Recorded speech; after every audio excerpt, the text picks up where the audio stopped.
पिछले वीडियो में हमने चक्रवृद्धि ब्याज मतलब कंपाउंड इंटरेस्ट पर एक बहुत ही सरल उदाहरण किया था, जिससे हमें एक व्यंजक 1 - 1/n और पूरे की घात n प्राप्त हुआ था।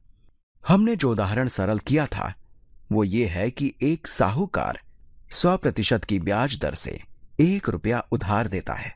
मान लेते हैं कि वो चक्रवृद्धि ब्याज साल में एक बार ही लेता है। इसका मतलब है कि पूरे साल के लिए ब्याज दर 100% है, तो n बराबर 1 होगा। इस प्रकार हमें 1 - 100% बटा 1 और पूरे की घात 1 मिलता है। इसलिए हम कह सकते हैं कि हमें मूल राशि का 2 गुना भुगतान करना पड़ेगा। और अगर यहां n बराबर 2 लेते हैं तो हमें 1 - 1/2 और पूरे की घात 2 बराबर 2.25 मिलता है।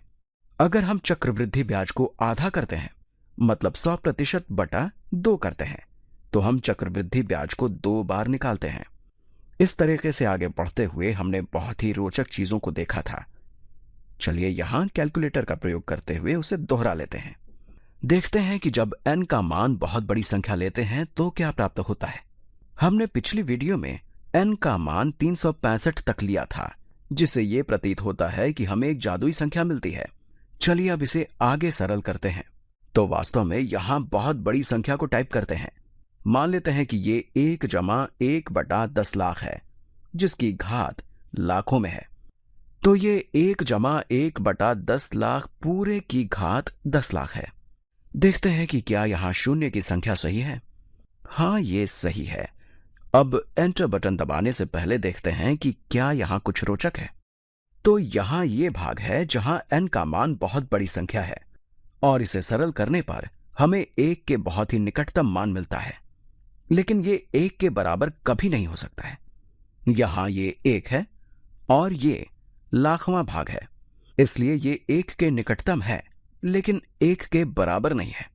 और जब हम इसकी घात 10 लाख तक बढ़ाते हैं या अगर हम किसी चीज की घात को लाखों तक बढ़ाते हैं तो वो चीज असीमित अनबाउंडेड हो जाती है, या यूं कहें कि वो एक बहुत बड़ी संख्या हो जाती है। लेकिन यहां यह आसान है क्योंकि 1 की घात 10 लाख घात बराबर 1 होगा। और अगर ये 1 के निकटतम है तो हो सकता है कि ये कोई असीमित संख्या नहीं है। और जब हम इसकी गणना करते हैं तो इस स्थिति में हमें 2.71828 इत्यादि संख्याएं मिलती हैं। चलिए इससे और बड़ी संख्या लेते हैं। अब हम यहां वैज्ञानिक संकेतन यानी साइंटिफिक नोटेशन का प्रयोग करेंगे।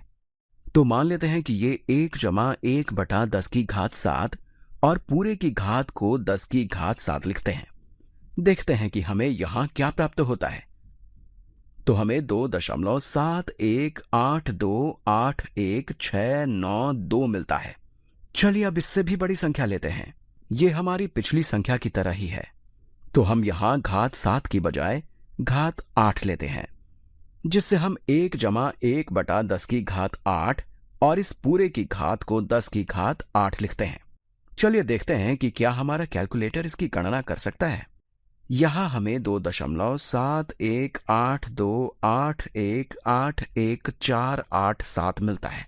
आप देख सकते हैं कि हम तेजी से एक बहुत बड़ी संख्या की ओर बढ़ रहे हैं, या यह भी हो सकता है कि हम ज्यादा तेजी से नहीं बढ़ रहे हैं।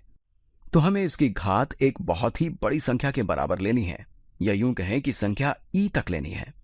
हम देख सकते हैं कि यहां पहले से ही हमारे पास 1 2 3 4 5 6 7 यानी दशमलव की दाईं तरफ 7 अंक हैं। और ये हमें तब मिला है जब हमने इसकी घात को 10 की घात 7 और 10 की घात 8 के बराबर लिया था। इसलिए हम संख्या e की तरफ बढ़ रहे हैं और इसे हल करने के लिए हम इसकी सीमा लिमिट लेते हैं और मान लेते हैं कि n का मान अनंत यानी इन्फिनिटी तक है। अगर यहां n बहुत अधिक होता तो ये असीमित नहीं होगा, या यूं कहें कि ये अनंत तक नहीं जाएगा। अब हम देख सकते हैं कि हम संख्या e की तरफ बढ़ रहे हैं। हम इस संख्या को जादुई संख्या कहेंगे। तो ये हमारी जादुई संख्या e है और हम इस संख्या को कैलकुलेटर में देखते हैं। तो यहां हमें 2.7182818 इत्यादि अंक मिलता है और ये संख्या रिपीट नहीं होती है। इसलिए हम कह सकते हैं कि ये एक अनंत अंकों की श्रृंखला है जो कभी रिपीट नहीं होती है। तो ये बिल्कुल पाई की तरह है। शायद आपको याद होगा कि पाई वृत्त की परिधि और वृत्त के व्यास के अनुपात के बराबर होता है। और आपने विश्व में जितनी भी संख्याएं देखी होंगी उनमें से ई बहुत ही रोचक संख्या है।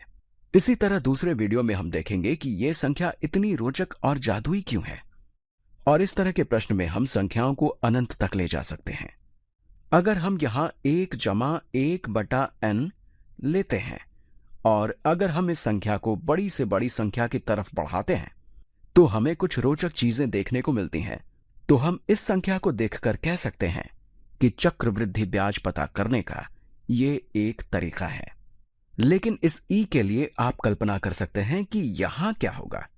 तो चलिए अपने पिछले उदाहरण को देखते हैं जहां हमने 1 रुपया उधार लिया था और पूरे 1 साल के लिए 100% ब्याज दिया था।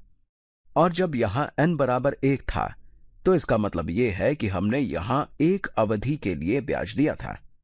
और जब n बराबर 2 है तो हमने इसे 2 अवधि पीरियड में बदल लिया था, या यूं कहें कि हमने 2 अवधि का चक्रवृद्धि ब्याज दिया था।